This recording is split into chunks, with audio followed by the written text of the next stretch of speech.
আজকে আমরা দেখব হচ্ছে আমাদের বাসায় মাছ কোটা, সেই সাথে বিড়ালদের মারামারি। দেখেন বিড়ালরা কিভাবে মারামারি করছে।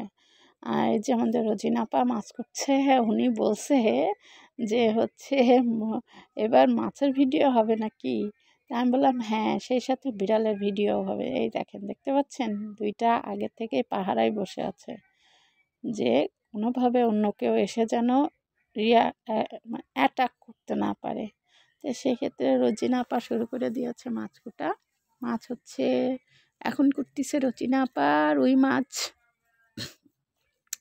এই যে যদিও মাছগুলো কিনে ফ্রিজে রাখা হয়েছিল আগের দিন, পরের দিন সকালে বের করে রোজিনা আপা আসা, তারপরে মাছ কোটা হচ্ছে। আর এদিকে দুইটাই অগ্রিম চলে এসেছে উইদাউট ইনভাইটে।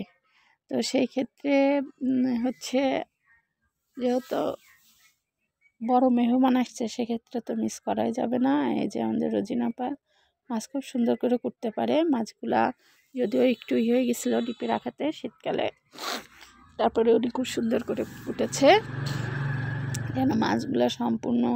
এই যে এখানে রাখা আছে পাবদা মাছ পলিথিনে, আর ওই পাশে রুই মাছ, আর এখানে এই যে পাবদা মাছগুলা ওনার অলরেডি কোটা হয়ে গেছে। উনি এত ফাস্ট, আমাকে বলছে পাবদা মাছ তো কোটা হয়ে গেছে। আমি বললাম কখন কুটে ফেললেন? বলছে ওই তো কুটেছি, প্রথমে পাবদা কুটেছি, এবার রুই কুটছি। তো ওই যে দেখেন বরফ লেগে আছে, উনি এই শীতের মধ্যে বলতেছে কুটতেছে, আর বলতেছে আমার হাত দুটা তো জমে গেল একদম, হাতে তো কোনো বল শক্তি পাচ্ছি না, আসলে শীতকাল। তারপরে যে বেচারা ডিপের মাছগুলা বরফ ছাড়াই করতেছে কষ্ট করে, এই তো অনেক। যদি ওনার হাতের অবস্থা বুঝতে পারছি, অনেক আসলে করুণ হয়েছে। কি আর করা, কিছু তো করার নাই। এই যে এদিকে উনি ওনাকে রোজিনা আপাকে যেন না জ্বালায়, সেজন্য দুইজনকে দুইটা দিয়ে দিয়েছে। দুইজন দেখেন দুইটা মাছের কুটনা নিয়ে খাওয়াতে ব্যস্ত, ওইদিকে ঘুরে খাচ্ছে আর ওইদিকে ঘুরে খাচ্ছে, যেন কেউ কারোরটা না দেখে, কেউ কারোরটা মারামারি না করে। ব্যাপার হচ্ছে যেটা বড়টা সেটা হচ্ছে খাওয়াই দেখলাম একটু লেন্দি, ছোটোটা খাইয়ে সাফা করে দিচ্ছে, কিন্তু বড়টা খেতেই পাচ্ছে না। এই দেখেন ছোটোটার খাওয়া শেষ হয়ে গেছে, এবার বড়টার খাওয়ার দেখেন ঘুরে ঘুরে দেখছে, ওর চারপাশে ঘুরবে আর দেখবে যে কেমন করে খাচ্ছে। এখনও খাওয়া শেষ হয়নি, আর ও খেয়ে দিয়ে ফ্রি হয়ে বসে আছে। এই দেখেন চারপাশে ঘুরতেছে, এই যে যেই না দিছে, এবার বড়টা কি করবে, ও তো ওইটাই শেষ করতে পারেনি, আরেকটা তো ধরতে পারছে না, ওই জন্য এটা দেখেও কিছু করতে পারলে না, ছোটোটা দেখে শেষ করে দিল। এবার দেখেন রোজিনা আপা রুই মাছ কুটে এবার ধরলো হচ্ছে তেলাপিয়া মাছ।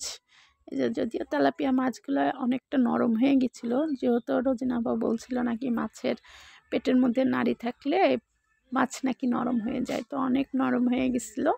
তারপরে উনি অনেক কষ্ট করে ডিপের মাছগুলা কুটতেছে, বুঝতেই তো পারছেন 3 রকমের মাছ, তারপরে শীতকাল, আবার ডিপের মাছ, তাহলে বুঝছেন ওনার হাতের কি অবস্থা হয়েছে। এই যে আরেকটা আসতেছে, কিভাবে যেন টের পায়ে আরেকটা আসতেছে, টুকটুক করে হাঁটি হাঁটি পায়ে পায়ে করতে করতে আরেকটা এসে অ্যাড হচ্ছে। কিন্তু এই দুইটার কাছে আর ওইটার কি চলবে, দেখা যাক কী হয়।